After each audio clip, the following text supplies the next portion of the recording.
So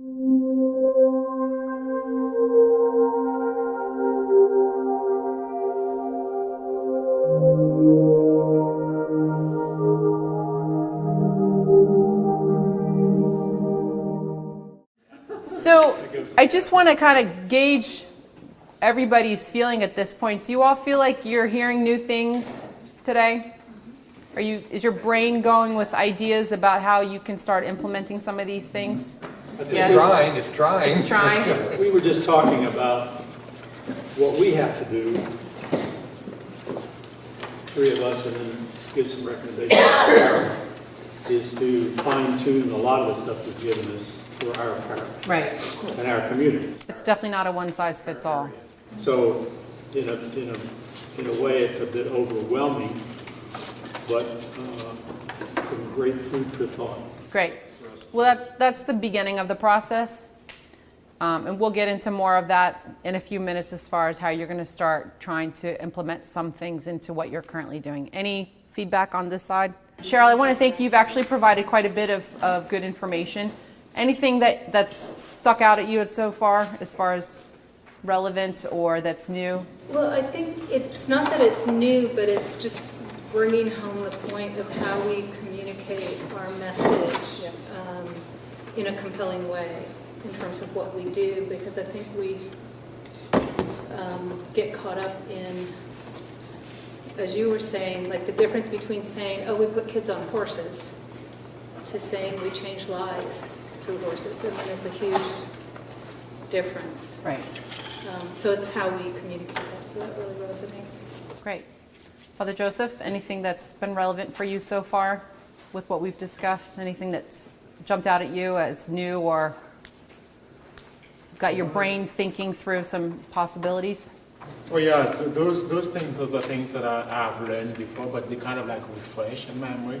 Another thing that you brought up also that is very important that you cannot emphasize that enough is the fact of building relationship. Because most of donors, the people who give the most generously, they are people who have a relationship with you. Right. It's not the people. The first time a person writes a check, it may not be $50,000. So right. It may be like, maybe 100 or, or 500. 15. 15. But if you build that relationship, and this is when you're going to have a great donor. Right. So relationship building. Perfect. So that segues really nicely into the next part of what we're going to talk about, which is conveying your message. Messages should establish a connection with your potential prospect or existing constituents. You want the message to convey what you want the audience to feel, think, and then act upon. How can you best accomplish getting your message out? So I want you all to list the 3 best forms of communicating with your community. Your prospects, your donors, church administration, the rector, vestry, parents, volunteers, and staff. So how are you communicating most successfully today with the people that are closest to you within the parish? Is it email? Are they phone calls? Is it social media? Is it through your website? Is it through events, face-to-face dialogue? What are the 3 best ways for you to communicate currently?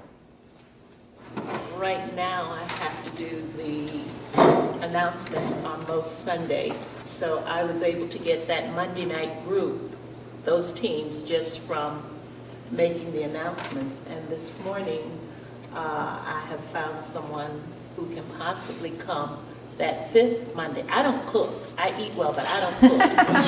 And so, we'll provide the food, and it's possible that Cheryl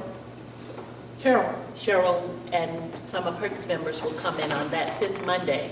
Great. To prepare the food. That's fantastic. And help us. So good job, guys. okay. So. Already connected. That's right. For me, because I deal with so many people, I can't phone very much upon occasion. But so it's either email, but one of the things, a couple of the things that we do that seems to have good response is we do create send, but there's also constant contact, and there's this parallel thing, I forget the name of it, but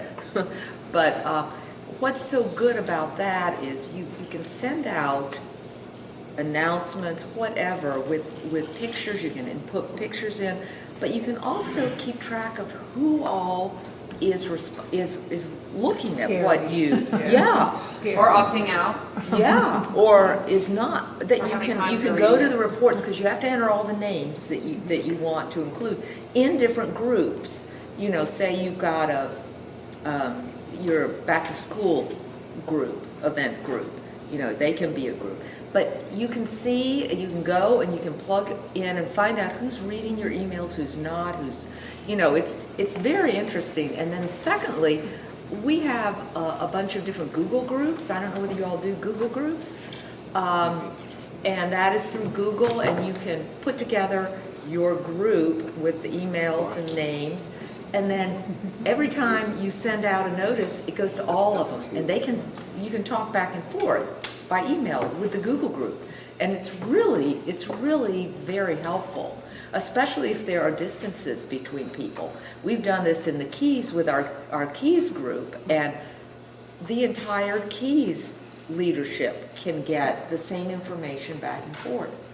That's all great. Actually, we'll talk a little bit more about that later on. But key thing to remember is, again, who you're targeting, because the bulk of donors in this country are 55 plus, 60s and 70s. So you have to start wondering how many of them are actually going to open a constant contact, if they're even online.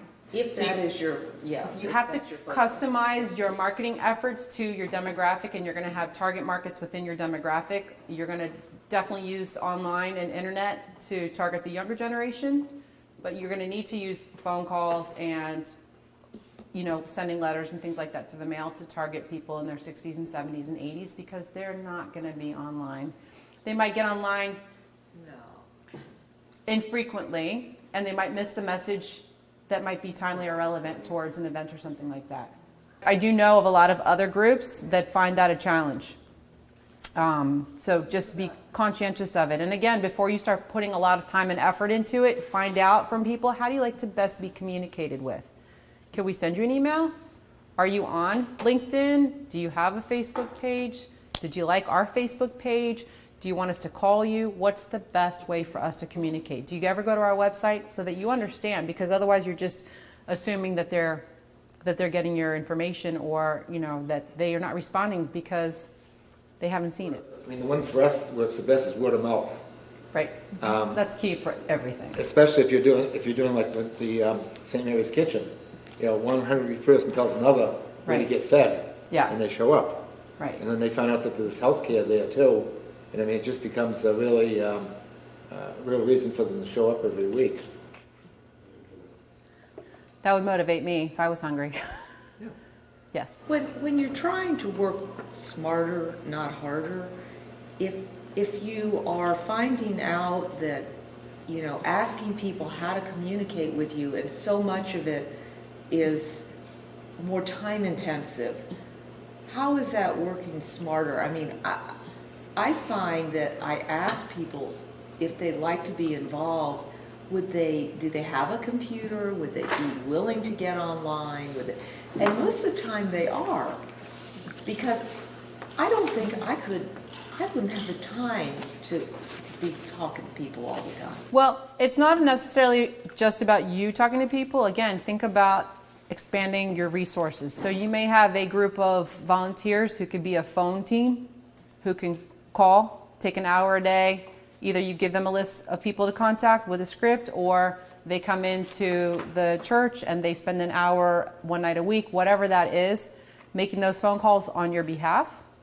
But the other thing is that a lot of organizations actually have a piece of paper that they can have their new constituents, volunteers, donors, whatever, fill out, and they capture information that they then can add into a database, like Cheryl was talking about, your donor prospect or whatever database. So you can ask them specific questions. What's the best way to reach you? What's the best time of day to reach you? How do you prefer to be contacted? Where do you work? What are the names of your kids? The other thing about relationship building is about understanding who your parishioners are. And if you have the ability with donors and sponsors, is recognizing milestones in their life. How great is it that you knew that their senior was graduating this month and that you sent the senior a congratulatory card in the mail. That goes huge. So it's cumbersome, I understand, and so many of you are working within very small pools of resources, but again, it's important stuff, and if you know that these are things you should be doing, at some point maybe you can start adding them in as your pool of help, volunteers, staff, whatever expands. It's just creating awareness for what could be happening. Somebody else have a question? Well, I was just to say, I know one of the challenges that I found, it was that cost-benefit analysis of the, say, the online newsletter, the e-newsletter, or the hand newsletter, which even though I stay in touch with email, and I like that, I still happen to like that hand newsletter. Because I spend more time with it. It sounds funny, but I just like engage with it a little bit more. Whereas when I do the E, and I'm probably right in that middle age group, the younger ones. I mean, we had a young rector who, if you didn't have email, he didn't talk to you. Right. So he wouldn't go pick up the phone. So it was just email or nothing. So it's that cost, and I know I had struggled with that. Do I do a hard newsletter or an e-newsletter? And I actually did both, and they just were different things. So Another thing is, if you are capturing information, you have access to a majority of your parishioners, donor prospects, volunteers, whatnot, through email. You can use a resource called SurveyMonkey, and you can poll them, once every 3 or 4 months and say, how are we doing?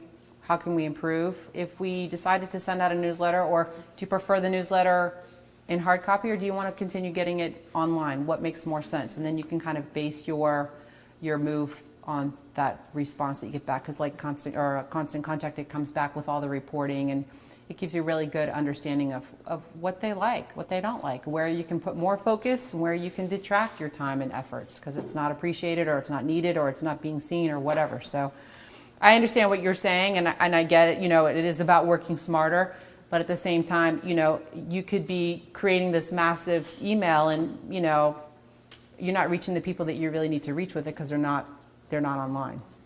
And I know you and Donna said that that's not your case, but that's, in my experience, a lot of people who are in the older realm are still not regularly online. They still don't understand it. They're still intimidated by it.